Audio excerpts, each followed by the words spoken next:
ඉතින්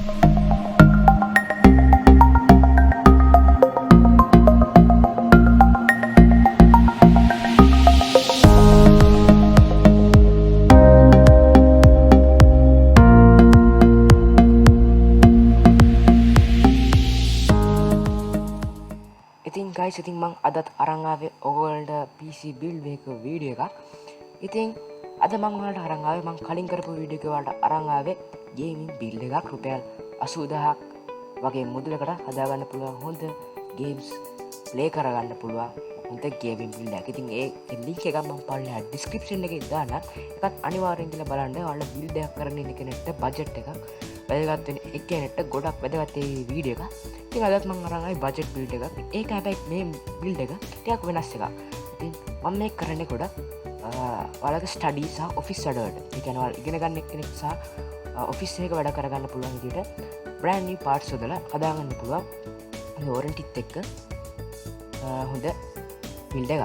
ඉතින් ඔයාලට ගොඩක් පවර්ෆුල් කම්පියුටර් එකක් ඕන ඔයාලගේ ඔෆිස් වැඩවලට සහ ඉගෙනීම් වැඩවලට මේ බිල්ඩ් එක හදන්නේ ඔයාලට Microsoft Office වල PowerPoint සහ Word Excel වගේ softwares වල ඔයාලගේ presentations documents සහ ඒක ඔයාලගේ information ඇතුළත් කරලා ඒ වගේ පොඩි පොඩි ඔයාලට අවශ්‍ය වෙන දේවල් හදාගන්න පුළුවන් මේ බිල්ඩ් එකක්.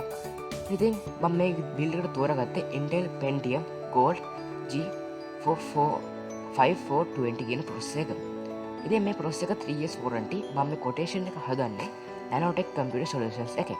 ඒක වෙබ්සයිට් එක තමයි මේ තියෙන්නේ. ඔයාලත් ගිහින් බලන්න. ඔයාලට පුළුවන් මේකෙන් prices choose කරලා ඔයාලගේ quotation එක හදාගන්න. ඉතින් මම මේ quotation එක හදලා ඔයාලට ඕන නම් පුළුවන් ඔයාලා කැමති parts මේ quotation එකට දාගන්න. ඉතින් මම වීඩියෝ එක පල්ලා description එකේ මේකේ සම්පූර්ණ බිල ගණන් දාලා තියන්න. ඉතින් මේ ඊට පස්සේ ඔයාලට මේක බලා ගන්න පුළුවන් 3 years warranty.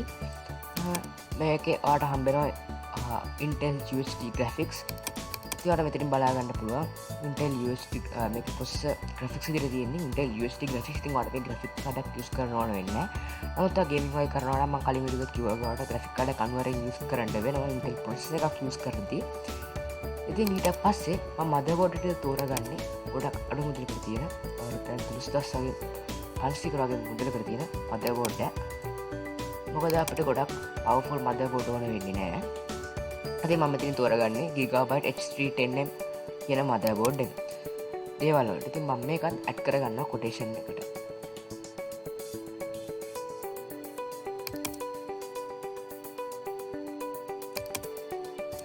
ඉතින් ඊට පස්සේ මම power supply විදිහට තෝරාගන්නේ ගොඩක් අඩු මුදලකට ඔයාලට හොඳ warranty එකක් ගන්න පුළුවන්. volt 235ක් වගේ volt power supply එකක්.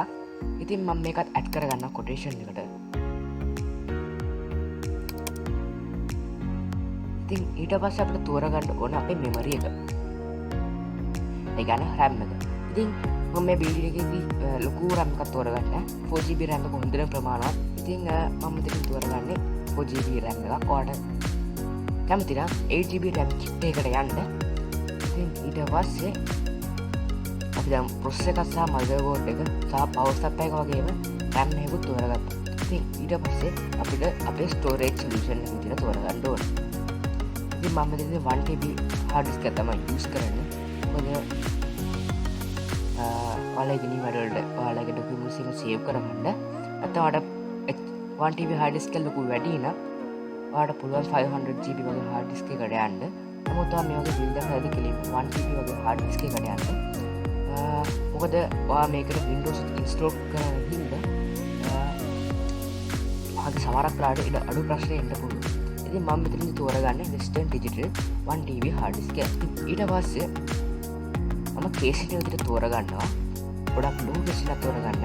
ඔයාලට ගන්න පුළුවන් අඩු මුදලකට පුළුවන්. දැන් 2500 වගේ මුදලකට ගන්න පුළුවන්. G-Field මෙන්න මේ case එක. නැත්නම් ඔයාලට පුළුවන් මෙන්න මේ case දෙකකින් එකක් තෝරගන්න. මම දැනට මේ build එකේදී add කරගන්නේ මෙන්න මේ case එක.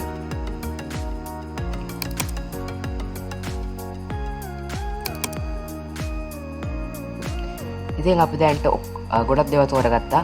processor එක, motherboard එක, memory එක, power supply එක, storage එක සහ ඔයාගේ storage solution සහ casing එක. ඉතින් මේ බිල්ඩ එක තව දෙයක් ඇඩ් කරන්න තම විඩිය රොම්මය.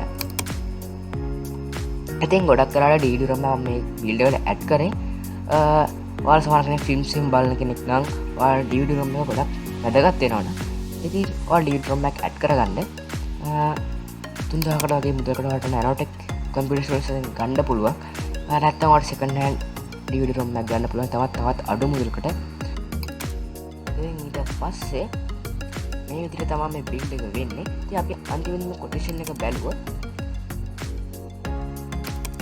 මට බලා ගන්න පුළුවන් මම ප්‍රොසෙසර් එක දෙකට තෝරගෙන තියෙන්නේ Intel Pentium Core G5420 කියන ප්‍රොසෙසර් එක. මේක 3500යි. ඒ වගේම මදර්බෝඩ් එක තෝරගත්තේ Gigabyte X310M කියන මදර්බෝඩ් එක 3500 කට විතර වෙන්නේ. ඊට පස්සේ මම පවර් සප්ලයි එක තෝරගත්තේ Armageddon 235 watt පවර් සප්ලයි එක. ඊට පස්සේ 4GB RAM එකක් සහ 1TB hard disk එකක් වගේම අර GFL case එකක්. ඒ වගේම අන්තිමේටම DVD ROM එක. ඉතින් මේක සම්පූර්ණ බජට් එක විදිහට ගියේ රුපියල් 40500යි. ඉතින් මේ බිල්ඩ් එක ගොඩක් වැදගත් වෙවි. මොකද ඔයාලට තව ටිකක් කල් මේක යූස් කරනවා ඔයාලට මේක අප්ග්‍රේඩ් කරලා හොඳ පර්ෆෝමන්ස් එකක් ගන්න පුළුවන්. ඉතින් මේ විදිහට තමයි මේ බිල්ඩ් එක වෙන්නේ. මම පල්ලා ඩිස්ක්‍රිප්ෂන් එකේ මේකේ ප්‍රයිසස් සහ කන්ඩිෂන් එක ඔක්කොම දාලා තියන්නම්.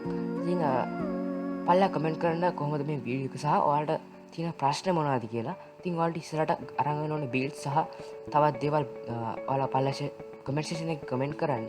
ඒ වගේම ඔයාලා පුළුවන් නම් මේ වීඩියෝ එක තවත් කටට ෂෙයා කරන්න.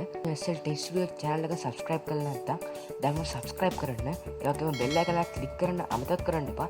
ඉතින් එහෙනම් මේ වගේ තවත් interesting වීඩියෝ එකකින් තවත් දවසක හම්බෙමු.